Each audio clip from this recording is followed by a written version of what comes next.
There's a reason why we call major inconveniences a pain in the neck. Tension migraines, loss of sleep, and reduced mobility can make living with neck pain downright miserable. But what causes neck pain and how do we get rid of it? Joining me to discuss are Kyle Pierce and Evelyn Meisner, both physical therapists for Orthopedic Associates of Central Maryland Division of CAO, coming to you from Westminster. Hello, I'm Prakash Chandran, and I've got a bone to fix with you.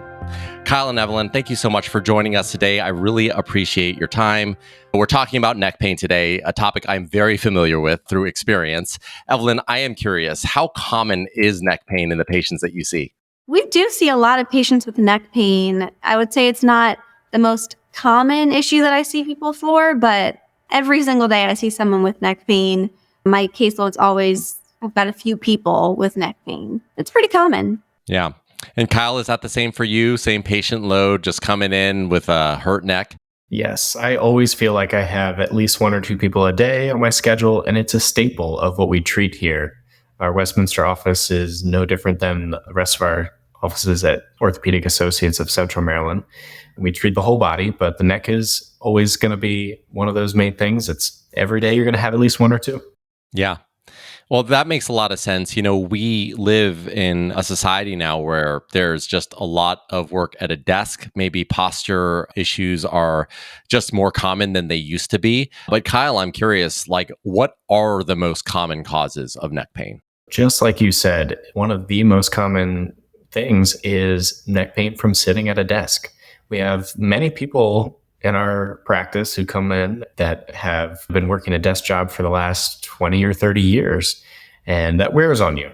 Without sitting in proper posture and doing some strengthening and stretching that are going to be good for you, it's going to lead to some neck pain at some point down the road.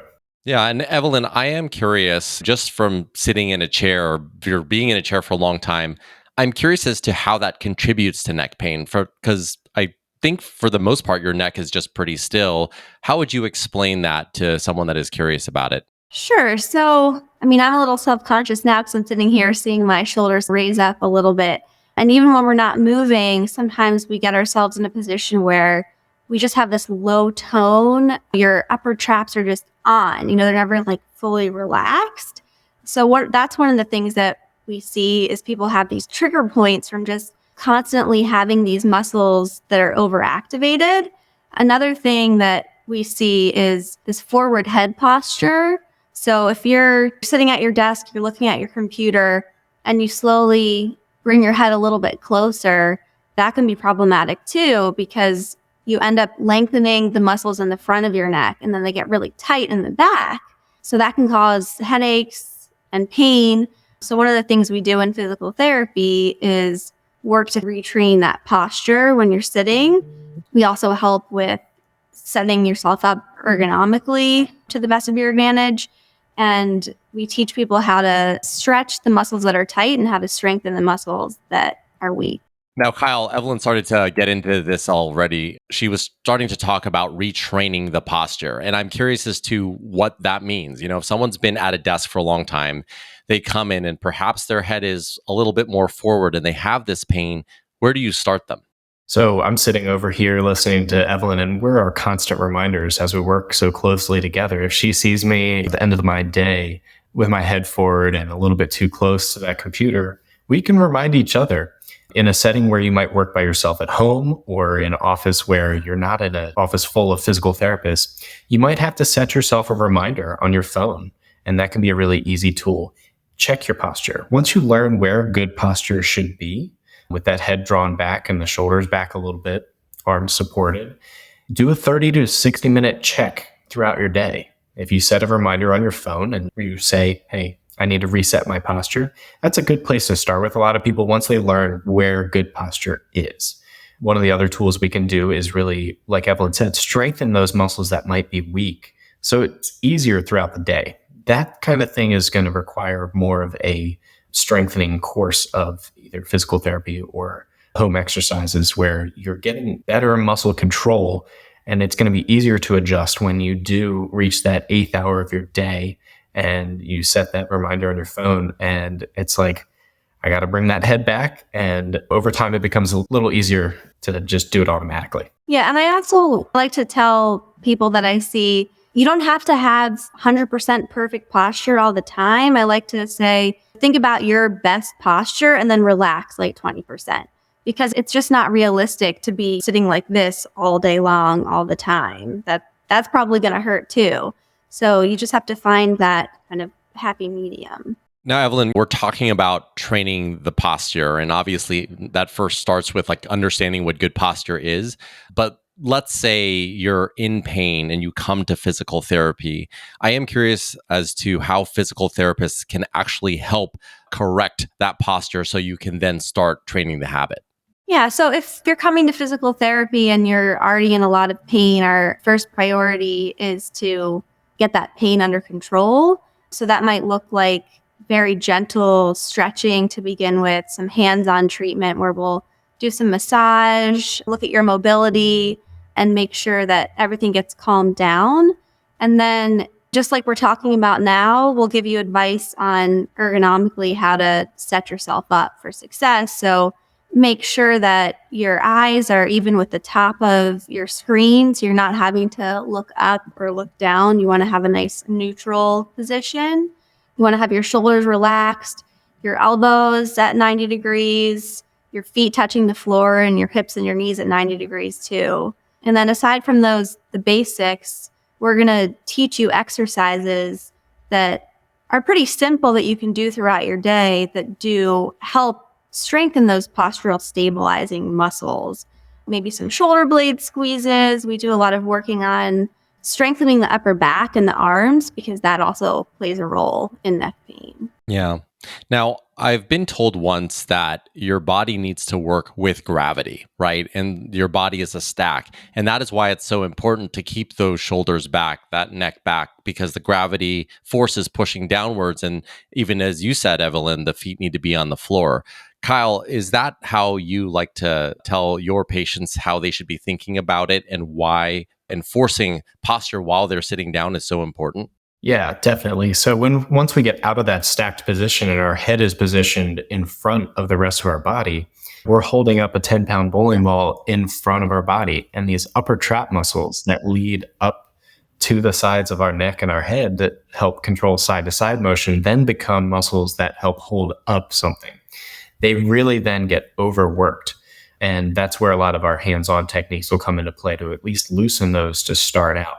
Evelyn, myself, and Alyssa Cleary, our 3 physical therapists at our Westminster office, are all trained in trigger point dry needling. And sometimes that is an excellent tool to help loosen some of those muscles that have really gotten to the point where they won't just release from a deep tissue massage.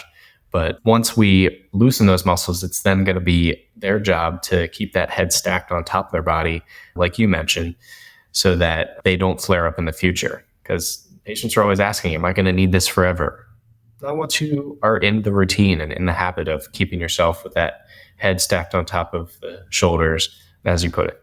Yeah, and Kyle mentioned a couple things, Evelyn, but it seems like there are some immediate things that you're able to do that you're trained for to help relieve some of that stress. Some things might be pressure points, some things might be traction. Can you speak to some of the immediate things that you're trained to do to help correct posture and to alleviate pain?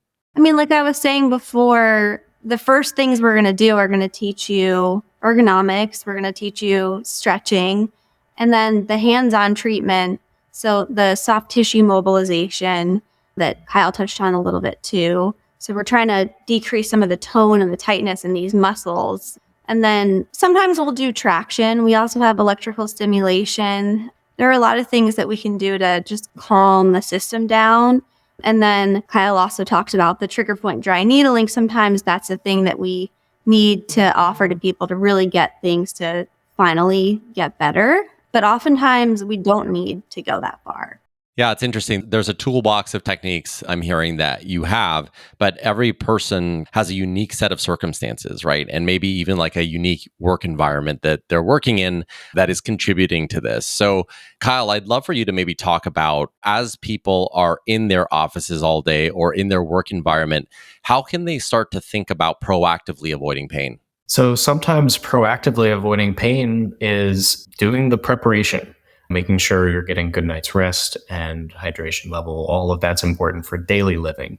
But when you are thinking about keeping yourself in good mechanics throughout your day and not impacting your level of pain, you want to be strong first. Doing regular exercise, cardiovascular exercise, is going to be very helpful.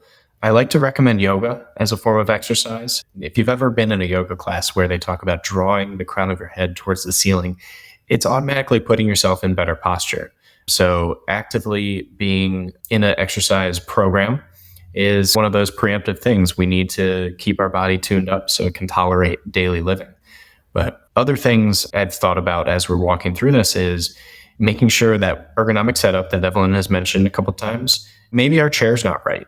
Maybe that preemptive, let me avoid neck pain is talking to your boss and getting a different setup for you, whether you're working at home or in the office. Many employers would prefer for you to be out of pain than missing some work to go into physical therapy visits. Yeah, that totally makes sense. And Evelyn, I guess same question to you. When you think about helping people proactively avoid pain in the workplace and maybe even while they're at the workplace, things they can do there, how do you think about it? Well, I love what Kyle said. I think that it can be really helpful to set a timer or something if you don't have the option of having a standing desk so that you can change from a standing to a sitting position throughout your day.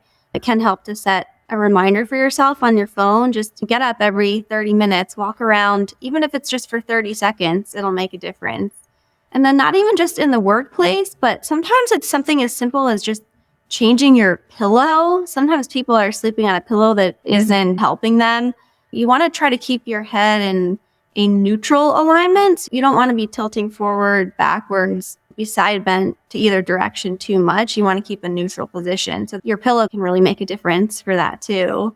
And then, eating a healthy diet, just staying active so that you're not sitting on your butt all day at work and then also sitting on your butt all day at home.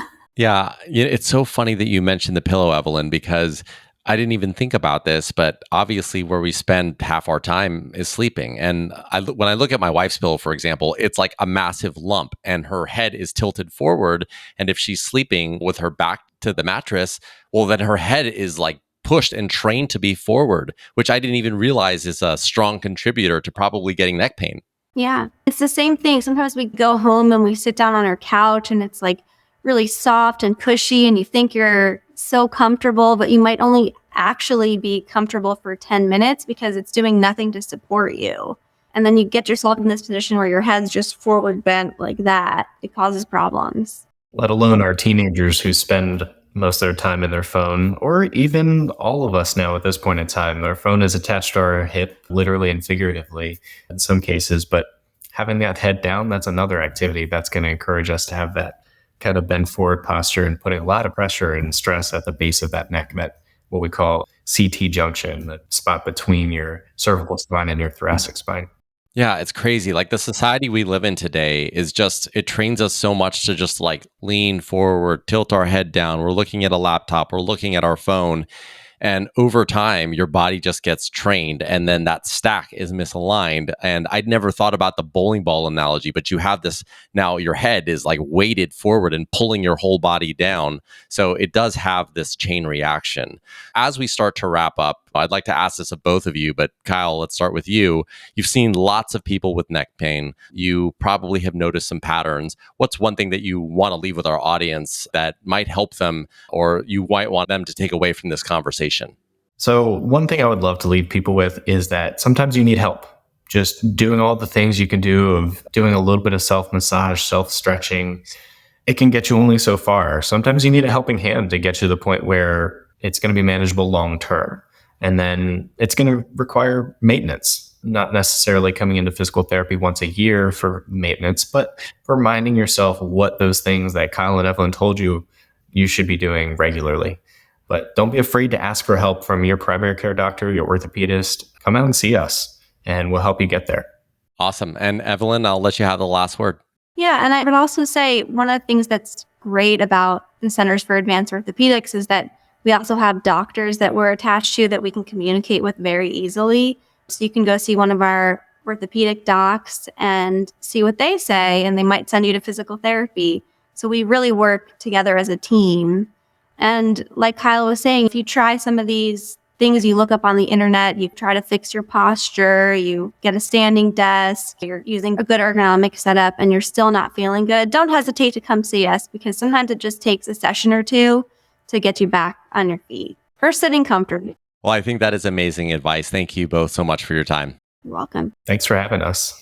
That was Kyle Pierce and Evelyn Meisner, both physical therapists for Orthopedic Associates of Central Maryland Division of CAO, coming to you from Westminster.